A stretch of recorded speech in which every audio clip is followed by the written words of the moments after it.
Florida Governor Ron DeSantis said Monday he would not be involved in what he called a manufactured circus over a possible indictment of former President Donald Trump by a New York prosecutor over allegations that Trump paid hush money to a porn actress before he was elected in 2016.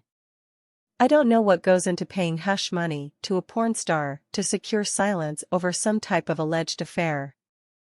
I can't speak to that," DeSantis told reporters at a news conference in Panama City, but he instead accused Manhattan's district attorney, Alvin L. Bragg, of being funded by George Soros, a liberal billionaire donor to progressive prosecutors, and suggested that he was not aggressively pursuing routine prosecutions. "I have no interest in getting involved in some type of manufactured circus by some Soros DA," DeSantis said, referring to Bragg. "He's trying to do a political spectacle." The Florida governor, who is expected to challenge Trump for the Republican presidential nomination, also suggested that if the former president, whose permanent residence is in Palm Beach, refuses to travel to New York, the governor will not be engaged in extradition proceedings. "I'm not aware of anything," he said. Over the weekend, Trump's political team made known their disapproval that DeSantis had not commented. After DeSantis' comments, Donald J. Trump Jr. turned to Twitter to respond, "So DeSantis thinks that Dems weaponizing the law to indict President Trump is a manufactured circus and isn't a real issue. Pure weakness. Now we know why he was silent all weekend. He's totally owned by Karl Rove, Paul Ryan and his billionaire donors. 100% controlled opposition."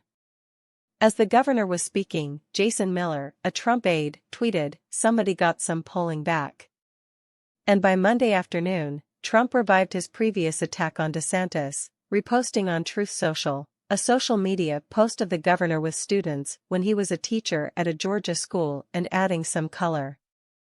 "Ron DeSanctimonious will probably find out about false accusations and fake stories sometime in the future, as he gets older, wiser, and better known, when he's unfairly and illegally attacked by a woman, even classmates that are underage, or possibly a man.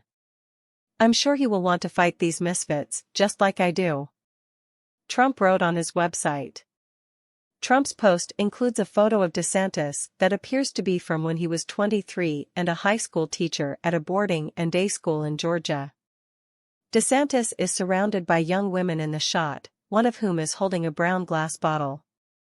The photo first surfaced on a blog run by a Democratic political organization, and the New York Times reported last year that students remember DeSantis attending at least 2 parties at which people drank alcohol. Attacking Soros-funded prosecutors. DeSantis' response came at a news conference on digital dollars to criticize rising interest rates and the federal bailout of Silicon Valley Bank. DeSantis renewed his criticism of what he called Soros-funded prosecutors, a frequent criticism that he used as the rationale last year to oust former Hillsborough County State Attorney Andrew Warren. Soros' Color of Change PAC provided funds and support for Bragg's campaign for Manhattan District Attorney. Bragg, a former federal prosecutor and Manhattan's first black district attorney, was heavily criticized for a policy memo he released in his first week in office that presented a more lenient approach to some crimes. DeSantis campaigned with the unsuccessful Republican candidate for governor of New York, Lee Zeldin, who blamed Bragg for the increase in crime in New York and vowed to remove the newly elected prosecutor from office.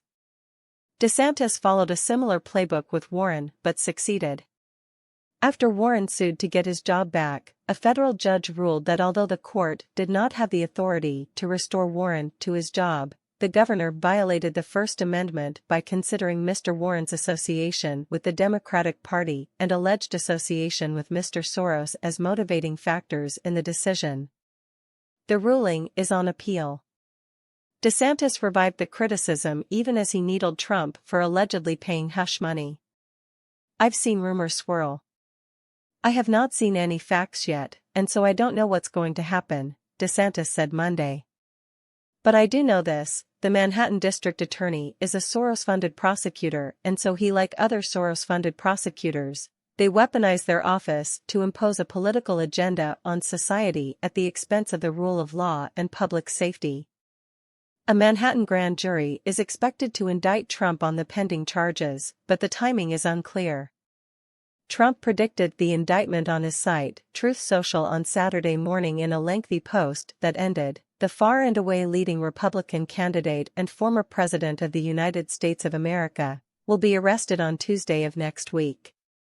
Protest, take our nation back." DeSantis removal of a top prosecutor. By shifting the attack to Bragg, the Manhattan District Attorney, DeSantis is attempting to revive the political narrative he used to remove Warren. DeSantis offered no examples, but said that prosecutors who have received the support of Soros pursue a reckless political agenda. "They ignore crime and they empower criminals, and that hurts people, hurts a lot of people, every single day," he said. The Soros district attorneys are a menace to society. It is an argument that the court said did not justify suspending Warren. U.S. Federal District Court Judge Robert Hinkle included in his ruling that when DeSantis aide Larry Keefe drafted the executive order suspending Warren, he referred to Mr. Soros' indirect financial support of the Democratic Party and, in turn, Mr. Warren. DeSantis deputies testified in trial last year that the deciding factor in removing Warren by executive order was Warren's decision to sign his name to a June 24 letter by a national criminal justice reform group pledging not to prosecute abortion cases. They also admitted that before DeSantis removed Warren, his attorneys never contacted anyone in his office. They did not request the office's policies, and they did not request any data from his office to show what effect his policies were having on prosecutions.